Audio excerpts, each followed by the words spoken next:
My name is Thomas. I'm 63 years old, and I never thought I'd see the day when my only son, the boy I sacrificed everything for, would look me in the eyes and tell me I wasn't welcome at his wedding. "Dad, don't come! You'll ruin everything." Those words echoed in my head for weeks. But what my son didn't know was that I was holding the keys to his future. And when the truth came out, everything he thought he had built came crumbling down. I want to tell you my story, not out of bitterness, but because sometimes life teaches us the hardest lessons when we least expect them. I grew up in a small town and worked my whole life as a mechanic. Grease on my hands, long hours, and aching bones were all worth it because I had one dream: to give my son, Daniel, a better life. His mother, my wife Margaret, passed away when he was just 12. From that moment, I swore to be both father and mother to him. I gave up weekends, worked double shifts, and went without so he could have new clothes, the best education, and a chance to climb higher than I ever could. Daniel was bright. He was ambitious, and I was proud. Every school award, every milestone, I was there, cheering the loudest, even if I had to stand in the back of the crowd covered in oil stains from the garage. He used to say, "Dad, one day I'll make you proud. I'll take care of you the way you've taken care of me." But somewhere along the way, things changed. When Daniel met Claire, I was hopeful at first. She was polished, ambitious, and came from a wealthy family. I thought maybe she would be good for him, help him build the life I always wanted for him. But soon I realized Claire didn't just want Daniel. She wanted to erase me from his life. She never said it outright, but her actions screamed it. She made little comments about my job, my clothes, my old truck. She never invited me to family dinners with her parents. And Daniel, my boy, who once sat in the garage with me fixing engines, began to drift.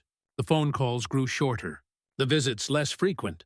Every time I tried to talk to him, Claire was there, pulling him further away. Then came the announcement: Daniel and Claire were getting married. My heart swelled with pride. I thought, this is it. The moment I see my boy start a family. The moment I walk him down this new chapter of life. But instead of joy, I got betrayal. A month before the wedding, Daniel came to my house. He wouldn't look me in the eye. He cleared his throat and said, "Dad, about the wedding. Claire and I think it's best if you don't come." I froze. "What do you mean?" "I'm your father." He shifted uncomfortably. "Claire feels like you wouldn't fit in. Her family has certain expectations and, well, it might just be easier if you sit this one out." Easier. That word sliced through me like a blade. My heart ached.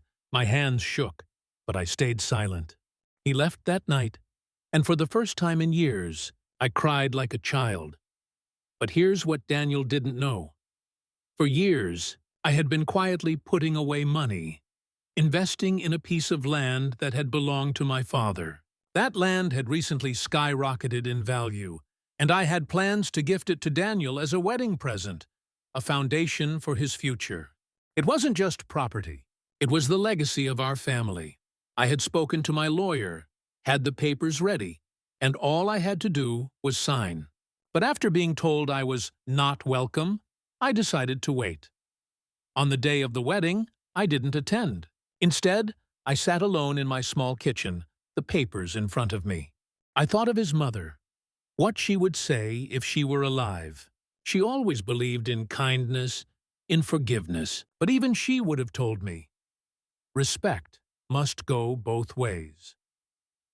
A week later, Daniel showed up at my house. He looked nervous. "Dad, I know the wedding was awkward, but I wanted to talk to you about something." He sat down and cleared his throat. "Claire and I are looking to buy a house. Her parents are helping, but we're still short. I was wondering if you had anything saved up. Maybe you could co-sign a loan?" I stared at him. My boy, the same boy who told me I didn't belong at the biggest day of his life, now asking for my help. I slid the envelope with the property papers across the table. His eyes lit up as he opened it, but before he could speak, I said, "That land was supposed to be your wedding gift. It was my way of giving you the future your mother and I dreamed of for you. But gifts are given to those who value family. And Daniel, you showed me I wasn't part of yours." His face fell. "Dad, I didn't mean—" But I stopped him. "You did mean it. You let someone convince you that I was unworthy of standing by your side. Respect is earned, son, and you can't come to me only when you need something." For the first time, Daniel looked small. His shoulders slumped, his voice cracked. "I'm sorry, Dad."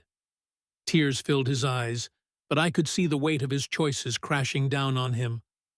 Claire wasn't there to speak for him. It was just us, father and son. I told him I needed time. That love doesn't disappear overnight, but trust takes years to rebuild. And as he left that day, I saw the boy I once knew buried under the man he had become. Today, the land is still in my name. I haven't signed it over. Maybe one day, if Daniel shows me he truly values the bond between us, I'll reconsider. But until then, I hold the keys to his future. Not out of spite, but as a reminder that family is not about appearances, wealth, or convenience. Family is about love, respect, and standing by each other when it matters most. So, to everyone listening, if you were in my shoes, would you forgive Daniel and give him the gift anyway? Or would you hold on to it until he proved he understood the true meaning of family? Poppy.